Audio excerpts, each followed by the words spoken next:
இதய பிரச்சனைகளுக்கு தீர்வு காண முருகன் ஹாஸ்பிடல்ஸின் முருகன் ஹார்ட் ஃபவுண்டேஷன். இனி அனைத்து வித இதய பிரச்சனைகளுக்கும் வேர்ல்ட் கிளாஸ் ட்ரீட்மெண்ட்ஸ் உங்களுக்காக. முருகன் ஹார்ட் ஃபவுண்டேஷன், உங்கள் இருதயத்தின் நம்பிக்கை.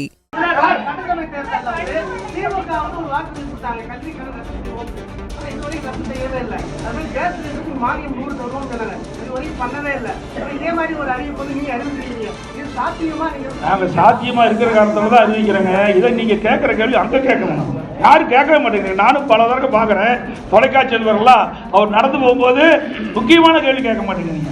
ஒரு அப்படியே ஏதோ சொல்லிக்கிளி கொடுத்து கேள்வி கேட்கல எனக்கு தெரியல.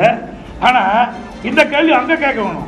உங்களை பொறுத்த வரைக்கும் நான் கொடுக்கப்பட்ட வாக்குறுதியை பெரும்பாலும் நிறைவேற்றி கொண்டு தானே, அதில் எந்த மாறுபட்ட கருத்தும் கிடையாது. எங்களுடைய தலைவர்கள் ஏற்கனவே எங்களுடைய தலைவர்கள் இருந்தாங்க, புரியுதுங்களா? எனக்கு மாண்பு அம்மா இருந்தாங்க, உச்சி தலைவர் எம்ஜிஆர் இருந்தாங்க. சொன்னது கொடுக்கப்பட்ட வாக்குறுதியை செயல்படுத்துகிறோம். மக்கள் நன்மை கிடைக்கக்கூடிய திட்டங்களையும் நாங்கள் அறிவிச்சாங்க.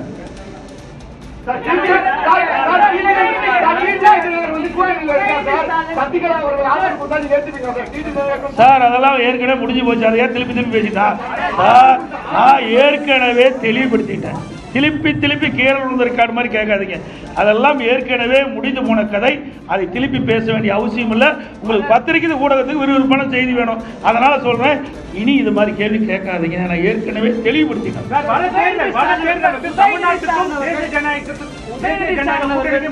தேர்தல், அதனால மக்கள் வந்து பார்த்து வாக்களிங்கன்னு சொல்லிட்டு முதலமைச்சர் சொல்லக்கூடிய அந்த பிரச்சாரத்தை நீங்க எப்படி பாக்குறீங்க?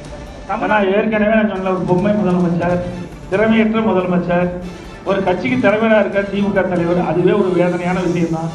நல்லா சிந்திச்சு பாருங்க. இது எந்த எலெக்ஷன் இது தமிழ்நாட்டில் யார் ஆட்சிக்கு வரணும், யார் ஆட்சிக்கு வரக்கூடாதுன்னு நடக்கிற தேர்தல், புரிஞ்சுக்கிட்டீங்களா? ரெண்டாவது, எங்களுடைய கூட்டணிக்கு தெளிவுபடுத்தியாச்சு, திருப்பி சொல்றேன். எங்களுடைய கூட்டணி அண்ணா திமுக தான் கூட்டணிக்கு தலைமை தாங்கும். அண்ணா திமுக எங்களுடைய கூட்டணி வெற்றி பெற்று அண்ணா திமுக ஆட்சி அமைக்கும். இதுக்கு மேல என்ன வேணும்? தேசிய குடியிருக்க எங்களை சொல்றதுக்கு எதுவுமே இல்லைங்க. எங்க மீது எந்த புகாரும் சொல்றதுக்கு ஸ்டாலின் கிட்ட சரக்கு இல்லை. அதனால வேற ஒருத்தர் பிடிச்சிட்டு சொல்லிட்டு இருக்காரு. இங்க ஆளுநர் அண்ணா திமுக ஏற்கனவே முடிவு செய்யப்பட்டு விட்டது. எங்களை பத்தி சொல்லுங்க, நாங்க பதில் சொல்ல தயார். முடியலையே, இருந்தா தானே சொல்ல முடியும்.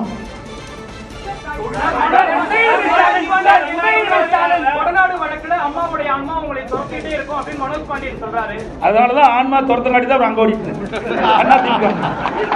ஆன்மா யாரை துரத்துது பார்த்தீங்களா? உண்மையா இருக்கிறீங்களா? எங்களை ஆசீர்வாதம் பண்ணிட்டு இருக்குது அம்மா. அதனால இங்க இருந்துட்டு இருக்கிறோம். இங்க இருக்கின்றவர்கள் யாரெல்லாம் தவறு செய்தார்களோ, யாரெல்லாம் இந்த இயக்கத்துக்கு துரோகம் செய்தார்களோ, அம்மாவுடைய ஆன்மா அவளை ஆட்சி படைச்சிட்டு இருக்குது.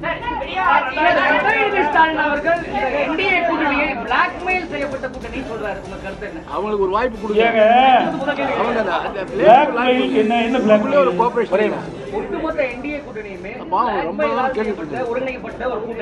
என்ன அவரு அதான் சொல்ற, அவரு நினைச்சுக்கிட்டு கேட்கிற கேள்விகளை என்கிட்ட பதில் கேட்கறீங்க. அவரு தான் திருப்பி கேட்கணும்.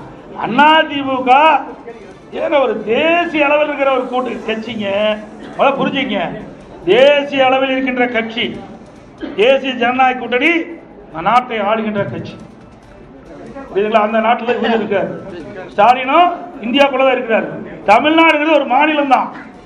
பல மாநிலங்கள் ஒன்றாக இணைந்து அந்த மாநிலத்தில் ஆட்சி புரிகின்றவர் தேசிய ஜனநாயக கூட்டணி. அவர் இந்தியாவில் மறந்துட்டு பேசுறாரு, வேற மாநிலத்தை மேல நாட்டில் இருக்க மாதிரி பேசிட்டு இருக்காரு. புரிஞ்சுல? அவரு இந்த நாட்டில் இருந்துட்டு இருக்காரு. ஏன் அடிக்கடி கடிதம் எழுதுறாருல, மீனவர் காணாமல் போனா கடிதம் எழுதுறாருல, எதுக்கு எழுதுறாரு? அந்த அதிகாரம் யார்கிட்ட இருக்குது? மத்திய அரசாங்கத்தான் இருக்கு. வேண்டுமென்றே திட்டமிட்டு பேசுவதற்கு ஒன்றும் இல்லை. அதனால இப்படிப்பட்ட அவதூறு பிரச்சாரத்தை பரப்பிட்டு வர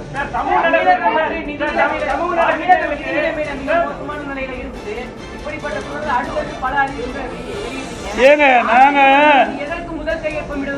₹1 வருமானம் இல்லாத போதே ஆட்சி செய்த கட்சிங்க அண்ணா திமுக கட்சி. கொரோனா காலத்தில் எங்களுக்கு என்ன வருமானம் வந்தது? ₹1 வருமானம் கிடையாது அரசாங்கத்துக்கு. அந்த காலகட்டத்தில் கூட வருவாய் இல்லாமலேயே ஆட்சி புரிந்த கட்சி அண்ணா திமுக கட்சி.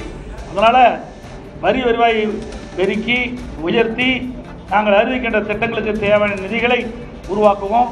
கொடுக்கப்பட்ட வாக்குறுதியை நிறைவேற்றி தருவோம். அதெல்லாம் பிறகு சொல்லுவோம் சார். இன்னும் நாள் இருக்குது. இப்பவே சொல்லிட்டேன். இன்னும் 1 வருஷம் இருக்குல்ல, இல்ல ஒரு 2 மாசம் இருக்குல்ல.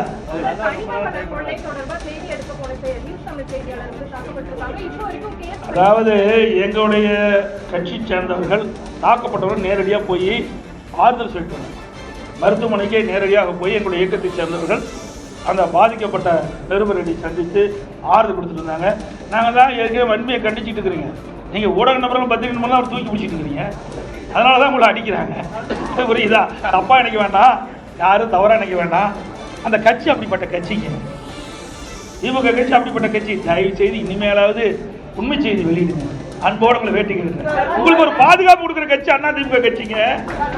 நீங்க திமுக கட்சிக்கு எப்பொழுது பார்த்தாலும் எங்களை பத்தி தான் குறை சொல்லிட்டு இருக்கிறீங்க. இருமுனா குறை சொல்றீங்க, துப்புலா குறை சொல்றீங்க. ஆனா திமுக பத்தி ஒரு குறையும் எந்த தொலைக்காட்சியிலும் வருவதில்லை, எந்த பத்திரிகையிலும் வருவதில்லை. அதனாலதான் அவங்க தைரியமா இப்படிப்பட்ட தாக்குதல் ஈடுபடுறாங்க. நீங்க உண்மை செய்தி வெளியிடுங்க. மக்களே உங்க பக்கம் இருப்பாங்க. உங்களுக்கு மக்களே முழு பாதுகாப்பு கொடுப்பாங்க.